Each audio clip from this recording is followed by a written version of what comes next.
주식을 아무리 오래 하셨어도 놓칠 수 있는 사소하지만 아주 숨겨진 수익률 1%를 찾아줄 꿀팁 대방출 시간이죠. 잠깐만, 네, 문현진 멘토입니다.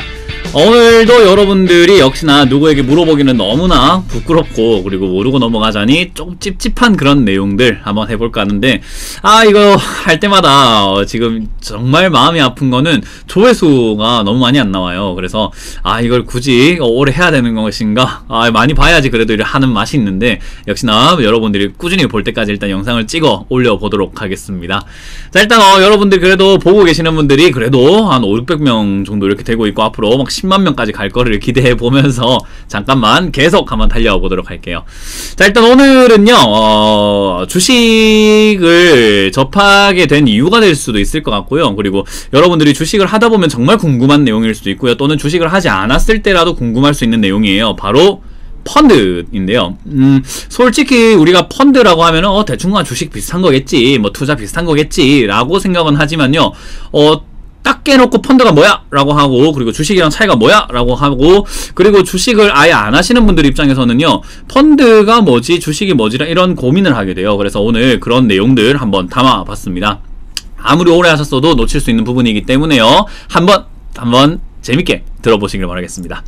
자, 우리가 이렇게 주식을 하지 않는 분들이 봤을 때, 주식을 해야지 딱 생각을 했을 때 주식, 누구나 주식을 다 한다고 하니까, 누구나 요즘은 투자의 시대니까 한 명쯤은 나도 이제는 투자를 좀 해야 될 것 같아 라고 생각을 하면서 주식 하려고 했더니 웬걸이고 너무 어려울 것 같아요. 그리고 주식하고 있는 사람들이 이야기 들어보면은 너무 어려운 게 많아. 어려운 용어도 너무 많고, 우리 잠깐만에서도 소개를 많이 해드리고 있지만은 상당히 사소하지만은 어려운 내용들도 많고요. 아예 대놓고 어려운 내용들도 너무 많은 거예요. 그러다 보니까 이거 너무 어려운데, 그렇다고 또 은행에 돈을 넣어두자고 하기에는 또 이자도 작고, 이거 어떻게 해야 되는 거야 도대체? 라는 생각을 하게 돼요. 그래서 목돈은 조금 있는데, 이거 뭐 어떻게 불릴 수 있는 방법은 없나? 이자 쥐꼬리만큼 받아가지고 내가 뭐 하겠어? 라는 생각을 하다 보니까 그래도 눈이 조금 돌아가는 것은 바로 펀드란 말이에요. 그래서 은행이라든지 뭐 증권사라든지 아니면 주변 사람들 보면 펀드 가입도 한 번씩 하던데, 나도 펀드나 가입해볼까 하고 검색을 한번 해보니까, 주위에 펀드 하나 정도는 하니까 나도 펀드 해야지 하고 네이버 검색이라든지 인터넷에 검색 딱 합니다. 펀드 수익률부터 찾아보죠. 그랬더니 어때요? 수익률 좋은 펀드 하나 가입해놓으면 되지 않을까 생각을 하고, 막 수익률 보니까 10몇 프로, 20몇 프로, 70몇 프로 이런 것들이 있단 말이에요. 그러다 보니까 30% 수익이면은 내가 500만원 넣었을 때 150만원이구나, 이런 게 바로 투자지, 목돈 불리는 거야 라고 생각하면서 수익률을 보고 이렇게 찾다 보니까, 근데 가입을 딱 하려고 봤더니 펀드가 도대체 뭔지를 잘 모르겠어요. 그리고 펀드도 보니까 굉장히 펀드가 많아요. 뭐 타이거 머시기, 뭐 인덱스, 인버스, 베트남, 뭐 삼성, 바이오 헬스케어, 뭐가 이렇게 펀드가 많은지 모르겠단 말이에요. 그러다 보니까 주식 너무 어려워서 펀드나 가입하려고 했더니 펀드도 어려워 죽겠네 라고 하시는 분들 많죠? 오늘 제가 잠깐만 해서 조금 풀어드리도록 하겠습니다.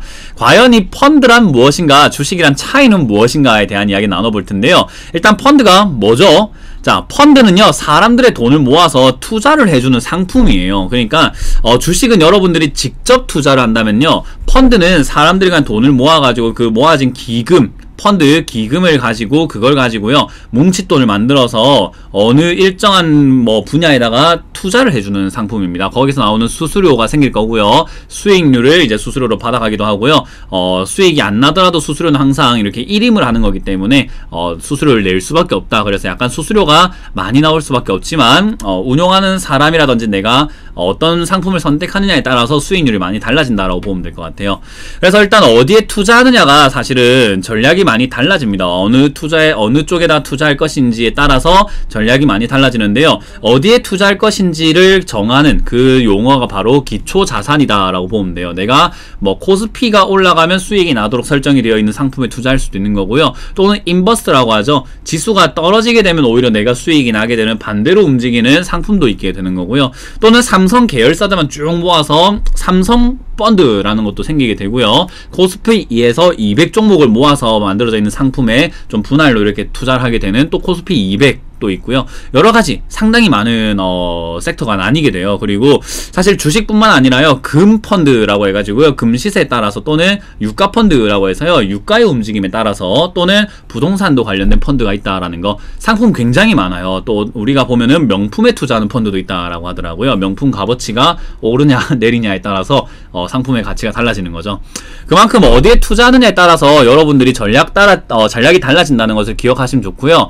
결국 이것도 투자이기는 하지만 주식은 내가 직접 사고 팔고 하면서 내 자산을 운용하는 방법이라고 한다면요, 펀드는 간접적으로 누군가가 해주는 방법이다라고 보면 돼요. 하지만 여러분들이 펀드를 할 때 제일 중요한 건요, 뭐 그냥 맡겨놨다 해서 수익이 나는 게 아니라 저것도 저점과 고점이 존재하고요, 시세와 추세 그리고 흐름, 업황 이런 것들도 다 영향을 받기 때문에 시기를 잘 잡아야 된다라는 것을 기억하시면 좋아요. 그래서 고점에 가입하게 되면은 내가 이제 뭐 만기가 되거나 환매하게 될 때쯤 됐을 때는 수익이 안 나는 경우도 생기게 되고요. 저점에 가입하게 되면은 역시나 여러분들이 타이밍상 수익이 날 수밖에 없는 자리이기 때문에 수익이 난다라는 거. 그래서 여러분들이 고점인지 저점인지 알아야 되다 보니까 투자라는 건 그런 것 같아요. 시작하는 순간부터 실전이다 생각이 드니까요, 쉬운 건 없는 것 같습니다. 그래서 펀드도 쉬운 건 아니다는 거 기억하시면 좋겠네요.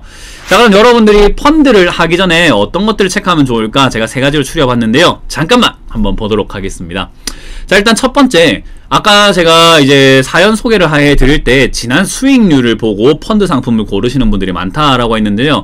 사실 수익률은 앞으로 낼 수익률하고는 크게 상관이 없기 때문에 수익률에 혹해서 가입하지는 않아야 합니다. 아까 말씀드린 것처럼 저점에 가입한 사람들은 고점까지 올라올 때 수익이 나지만요, 그 가입하는 시기에 고점인데 내가 수익률을 보고 가입을 한다면은 떨어지기 시작했을 때는 나는 제일 고점에 사서 물리게 됩니다. 주식하고 똑같다라는 겁니다.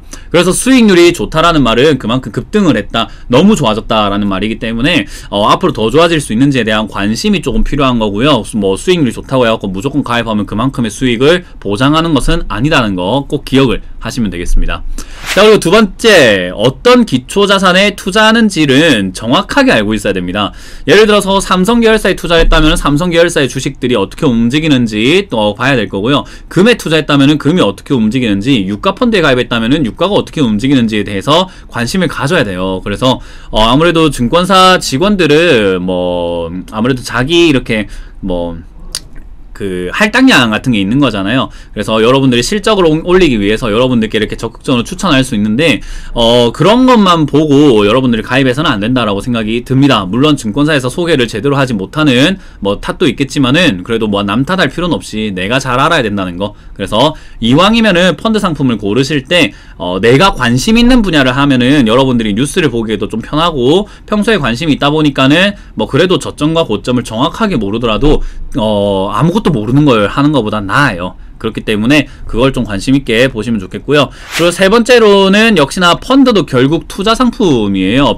펀드라는 것은 아까 말씀드린 것처럼 직접 하느냐 누군가에 맡겨서 하느냐의 차이가 있는 것 뿐인 거지, 업종을 고르는 것, 섹터를 고르는 것까지 전부 다 누구의 판단이어야 하냐면요, 나의 판단과 실력에 따라서 손실이 날 수도 있다라는 거죠. 뭐 증권사만 믿었다라고 하시는 분들이 있는데 그 증권사가 실력이 없는데 또는 고점을 추천했는데도 불구하고 내가 그걸 몰랐던 탓도 있는 거기 때문에요. 항상 결국엔 나의 판단과 나의 실력에 따라 손실이 날 수 있기 때문에요. 여러분들이 펀드 상품은 주식 운영하는 방법하고 굉장히 똑같기 때문에 좀 공부를 좀 하시는 게 좋다라는 거. 그래서 주식을 너무 어려워하시기 때문에 펀드를 가입해야지 라고 생각하셨다면요, 너무 만만하게 보셔는 안 된다라는 거. 너무 만만하게 보시지 말고요, 그래도 공부도 좀 필요하고 주식에 대한 이해도가 좀 높다면은 펀드 상품에 대한 이해도가 상당히 올라갈 수밖에 없어요. 그래서 어떤 업황이 좋다라고 한다면은 그 업황 펀드를 미리 가입을 해가지고 수익을 내는 건 좋지만, 다 올라가고 난 다음에 지금 수익률 보이시죠? 가입하세요 라고 하면은 사실 어떻게 하다 보면은 잘못돼서는 고점에 가입할 수 있다라는 거. 그래서 펀드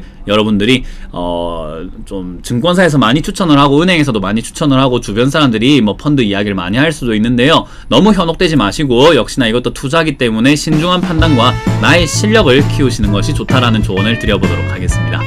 자, 어때요? 이제 펀드가 뭔지 조금은 이해가 되죠? 우리가 뭐 시간 관계상 정확하게 막 세세하게 완전히 강의 펀드가 뭐다 이렇게 할 수는 없지만 간단하게나마 여러분들이 펀드 상품이 무엇인지에 대해서 알게 해드렸으니까요, 잠깐만 많이 시청해 주시길 바라겠고요. 주변에 홍보 좀 해줘. 주변에 홍보도 좀 많이 해주셔가지고요, 많이 볼 수 있도록 해주시길 바라겠습니다. 자, 자, 그럼 저는 이만 물러가도록 하겠습니다. 지금까지 잠깐만의 문현진 멘토였습니다. 감사합니다.